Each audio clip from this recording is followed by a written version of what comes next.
আজ 5 জেলায় 6 কেন্দ্রে উপনির্বাচন, ফলাফল কি হতে পারে? দেখুন, সকাল থেকে যেভাবে হিংসা করছে, আমার মনে হয় ইলেকশন কমিশন অফ ইন্ডিয়া ব্যর্থ এটাতে আটকাতে। হিংসা আমাদের হাড়োয়া বিধানসভাতে একটা অঞ্চলের 11টার অধিক বুথ এজেন্টকে তারা যেতে দেয়নি। প্রশাসনের সাথে যোগাযোগ করলে তারা দেখছি করছে। পর্যাপ্ত পরিমাণে সেন্ট্রাল ফোর্স নাই, সেখানে দেখাই যাচ্ছে না। একটা প্রহসনে পরিণত হয়েছে। আমার আগামী দিনে বলার সুযোগ থাকে, নির্বাচন কমিশনকে বলার সুযোগ থাকলে আমি বলবো, এই ধরনের মানে নির্বাচন প্রহসনে পরিণত হয়ে যায়, যদি এগুলোকে মানুষের মতামত প্রদানের জায়গা যদি না ঠিকঠাক করে দিতে পারা যায়, তাহলে আমার মনে হয় কোটি কোটি টাকা খরচ করে এই ধরনের উপনির্বাচনগুলো না করাই উত্তম। এর পরিবর্তে অন্য কোনো পন্থা নেওয়া দরকার। কারণ ট্যাক্সের টাকাই নির্বাচন হচ্ছে, মানুষের গণতান্ত্রিক উৎসব বলছেন, কিন্তু দুর্ভাগ্যের বিষয় মানুষ গণতান্ত্রিক উৎসবে গণতান্ত্রিক প্রক্রিয়াতে নিজস্ব মতামত রাখতে পারছে না। সেখানে ভোট লুট হয়ে যাচ্ছে। ভোট লুটটা আটকাতে পারছে না নির্বাচন কমিশন। আজকে যতটুকু খবর পেয়েছি, নির্বাচন কমিশন ব্যর্থ। সন্ধ্যাবেলায় কি করবে? বড় বড় ভাষণ দিয়ে দেবে হয়তো, যে না সব শান্তিপূর্ণ ছিল। অলরেডি আমরা 11টা বুথের জন্য রিপোলিং এর আমরা অ্যাপ্লিকেশন করে দিয়েছি। স্যার উপনির্বাচনে হারোয়া আইএসএফ এর 11 জন বুথ এজেন্টকে বুঝতে পারা গেছে। সেই বিষয়টা বললাম তো, আমাদের 6টি উপনির্বাচনের মধ্যে আপনারা একটা প্রার্থী দিচ্ছেন, কি ভাবলেন এবারে যে ফল নিয়ে কি ভাবছেন? দেখুন, 6টা জায়গায় যে উপনির্বাচন হচ্ছে, শাসক বিরোধী ভোট হবে। 100% আমরা নিশ্চিত, যদি মানুষ ভোটের পূর্ণ স্বাধীনতা পায়, দেয়নি তো পূর্ণ স্বাধীনতা, আটকে দিচ্ছে, বুথের এজেন্ট দিতে দিচ্ছে না, তাহলে 6-0-তে শাসক পরাজিত হবে। স্যার, শ্যামপুরডাঙ্গায় 18 অধিক সংখ্যালঘু ভাইদের কেস, কি বলবেন? দেখুন, এই বিষয়টা নিয়ে অনেক ভাবা দরকার, অনেক বোঝা দরকার। তৃণমূলের সরকার যেখানে 67টির অধিক মুসলিম ছেলের নামে মামলা দিল, হ্যাঁ, যারা দোষ করেছে, দোষী যদি হয়ে থাকে তাদের বিরুদ্ধে ব্যবস্থা গ্রহণ করুক।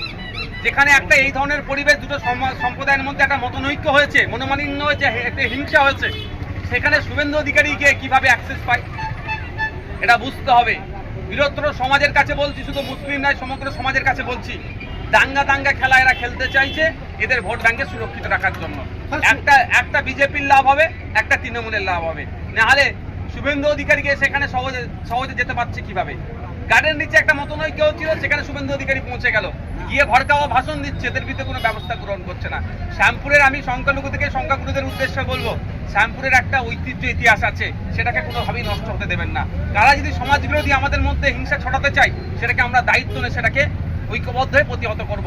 তবে এই শ্যামপুরের কথা বলি, শ্যামপুরে যে দাঙ্গা বলছেন, যে হিংসা বলছেন, এর সাথে তৃণমূল জড়িয়ে আছে। ওখানকারের বেশ কিছু তৃণমূলের লিডার এইটাকে ভড়কাওয়া দিয়েছে।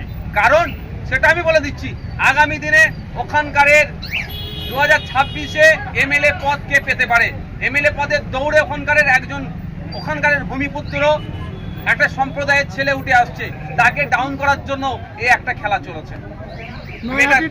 পয়েন্ট বলছি, এবার ওখানকার যারা রাজনীতি করছেন, সমগ্র এলাকার রাজনীতি যারা করছেন, তারা একটু ভাববেন যে কিভাবে রাজনৈতিক ক্যারিয়ারগুলোকে শেষ করার জন্য কিভাবে এই দাঙ্গার দিকে টান করিয়ে দিচ্ছে। স্যার, শুভেন্দু অধিকারী বলে গেলেন যে এর জন্য দায়ী শুধু গুলশান মল্লিক। দেখুন, ব্যাপারটা হচ্ছে, তো কে বলে গিয়েছিলেন? শুভেন্দু অধিকারী। দেখুন, শুভেন্দু অধিকারীকে তো গুলশান মল্লিক নজরে আসবে, ও আর কোন খান নজরে আসবে, এটা আসবে। শুভেন্দু অধিকারীকে অন্য কেউ নজরে আসবে না। শুভেন্দু অধিকারী আর মমতা ব্যানার্জি তো এক এজেন্ডা নিয়ে চলছে। শুভেন্দু অধিকারী তো এসে বলবেন এখানে মমতা ব্যানার্জির দল দায়ী। মমতা ব্যানার্জির দল দায়ী হলে তার ধর্মের বিভেদটা বাড়বে না, ওদের ভোট ব্যাংকটা ঠিক হবে না। এখানে গুলশান মল্লিকের নাম নিলেই একটা ধর্মীয় টান নেবে, তোরা করছে। আমার প্রশ্ন তারও একটু আগে, শুভেন্দু অধিকারী এখানে বলার জায়গাটা দিচ্ছেটা কি? শুভেন্দু অধিকারী এখানে বলার জায়গাটা দিচ্ছে মমতা ব্যানার্জির সরকার। আমরা কোনো জায়গায় গেলে 144 নিয়ে আটকে দেয়। আমি আমার বিধানসভায় যাচ্ছে, বলছে 844 তুমি যেতে পারবে না, আটকে দিচ্ছে। আর শুভেন্দু অধিকারীর সামনে পুলিশের এসকর্ট করে, ওয়েস্ট বেঙ্গল পুলিশ দিয়ে নিয়ে গিয়ে শ্যামপুরে পৌঁছে দিচ্ছে। এটা বুঝতে হবে আমাদেরকে যে এটা চাইছেটা কি। গার্ডেন দিচ্ছে, ক্যালকাটা পুলিশ সামনে এসকর্ট করছে, পাইলট কার দিচ্ছে, আর শুভেন্দুবাবুকে বলছে আসুন এসে দ্বিতীয় ভড়কাওয়া ভাষণ দিন। ওখানে ফিরাদ হাকিমের নামে 4টে বলুন, এখানে গুলশান মল্লিকের নামে 4টে বলুন। আমি গুলশান মল্লিক, ফিরাদ হাকিমদের বলবো, বুঝার টাইম হয়েছে।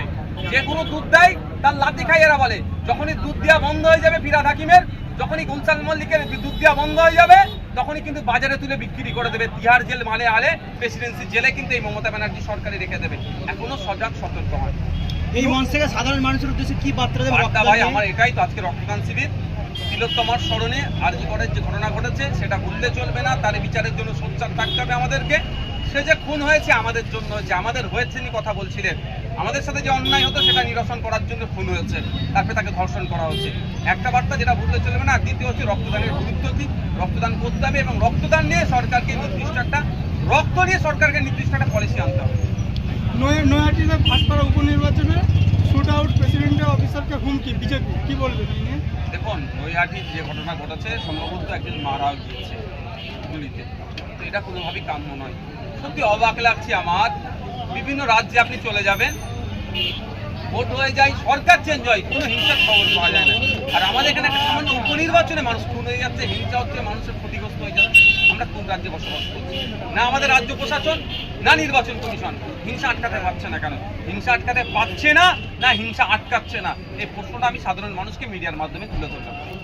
বাজারে আলু পেঁয়াজের ক্রমাগত মূল্যের দাম বৃদ্ধি হচ্ছে, এই নিয়ে কি বলবেন? ওই তো আজ 1200 টাকা 1000 টাকা দিচ্ছে লক্ষ্মীর ভান্ডার, মায়েদের হাতে দিচ্ছে 1000-1200 টাকা, আর 200 টাকায় সরিষার তেল কিনতে হচ্ছে, 100 টাকার কাছাকাছি পেঁয়াজ কিনতে হচ্ছে, নিত্য প্রয়োজনীয় জিনিসের দাম বেড়ে যাচ্ছে। 1000-1200 দিচ্ছে, কিন্তু 1000-12,000 আবার উল্টোভাবে নিয়ে নিচ্ছে। তো বিজেপির ভোট প্রচারে গিয়ে মিঠুন চক্রবর্তীর মানিব্যাগ চুরি, এ নিয়ে কি বলবেন? ভাই, রাফায়েলের ফাইল যদি আমার ডিফেন্স ডিপার্টমেন্ট থেকে চুরি হয়ে যেতে পারে, এত ওখান ডিফেন্স ডিপার্টমেন্ট মানে বুঝতে পেরেছেন?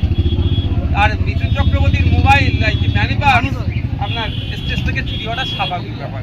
আমাদের এর থেকে বড় আলোচনা করতে হবে রাফায়েলের ফাইল কে চুরি করলো, কে আটকাতে পারলো না কেন, এই নিয়ে আমাদের চর্চা করা দরকার।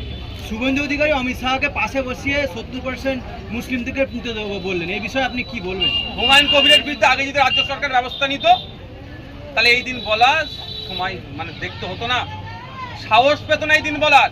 হুমায়ুন কবিরকে বিরুদ্ধে রাজ্য সরকার ব্যবস্থা না নেওয়ার জন্য আজকে মিঠুন চক্রবর্তী বলার সাহস পাচ্ছে।